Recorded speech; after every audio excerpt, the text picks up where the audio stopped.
He says the global market could drown in oversupply of oil. Brent crude's already fallen 20% since the start of the year. There are concerns that it could go a great deal lower. Majid Jafar is here in Davos with me. He is the chief executive of the oil and gas firm Crescent Petroleum. Good to see you. Good to see you. Drowning in oil. Well, the last 5 years, we've seen 10 million barrels per day more on the market. Over half of that from the US, and 2 million each from Iraq and Saudi, and about 1 million from Russia. But what's more relevant to the price is what's happened with Chinese demand. OK, well, you say that, but actually you've got another 1 million or so probably coming from Iran over the course of the next 12 months. Chinese demand is still strong, or just not as strong as before. I think we've got the lowest growth in a generation in China.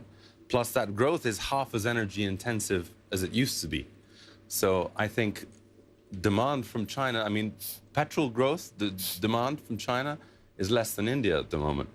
And all the growth in demand for oil is coming from the developing world. So are you concerned that Iran plays its cards strategically so that it doesn't collapse the price of oil? I think it will. I think it has about a month's worth of supply on tankers, but they're not going to flood the market.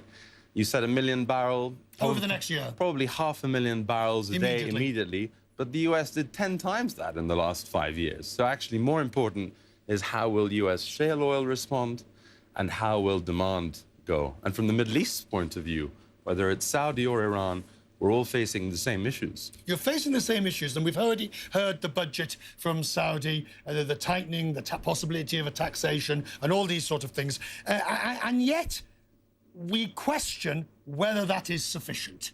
Because all I ever hear is transition to a non-oil economy, but it's pathetically slow. Well, the crisis presents an opportunity. And actually here at Davos this year, the business community from the Middle East is calling for actionable policy initiatives in the field of economic reform in 6 key areas, making it easy to register a company, tackling rigid labor market. It's not going to happen. It's not going to happen. Well, actually, you're starting to see it already happening. Out of desperation? Yes, and that can often be the mother of necessity and invention. Talking of the mother of invention, we have our own invention over here. Come and join me, Majid. So, the year has started. Where are you on the hashtag Worry Wall? Choose your colour. You can have black, red, green, blue. What colour would you like? Red's fine. Right, where are you? That's you're not very worried, and that's you're very worried. I would say around there. And your biggest worry Cautiously optimistic. Well, last year I said China, and you were surprised, and I think we can see why now. This year I'd say the United States, Washington. We're going to have a new administration, and if we continue to see dysfunction in Congress and disengagement from the White House, that's my biggest worry. Good to see you, sir. Good to see you. Thank you very much indeed. Thank you. We need to follow up on the markets and how the US markets are trading. If you take a look, you'll see the Dow Jones Industrials average. We knew it was going to be a strong start to the beginning of the session. We can see it is now up 96 points, the Dow at 16,086, a gain of more than half a percentage point. While I have Majid here, it's worth still getting a feeling on this. This market volatility that we are seeing at the moment is extremely, the word I was going to use is debilitating, isn't it? But as somebody like yourself who has to do business in this environment, how do you navigate it?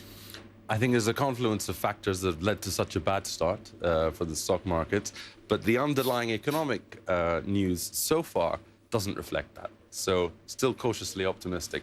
Cautiously optimistic with a view that, frankly, we don't know the way forward. Talk to me about that.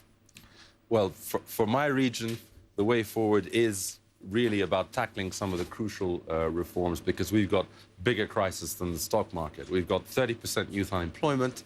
We've got massive underinvestment. The IMF says our average growth is only 2% in the region, 15% fiscal deficits, and 7 million displaced people and refugees. So we've got some major issues. And without tackling the economic side, we're never going to achieve the political stability. And that's the key message that the Regional Business Council for the Middle East is bringing this year to Davos. That regional council for the Middle East, the political, people like myself always want to focus on the political side, the political change, the increase of democracy, the introduction of elections, and all those sort of things. We always want to focus on that. You don't want, you, as I understand it, will put that to one side, but you'll focus on the economic side first. Well, it's not putting it to one side, but all the polls are showing that what young people in the region want first and foremost is economic opportunity. And so far, 5 years on after the so-called Arab Spring, it's a colder winter than this. Colder winter, and we're glad that you're warm enough to come along and talk to us. Thank you very much Good to indeed. see you. Now, Thanks.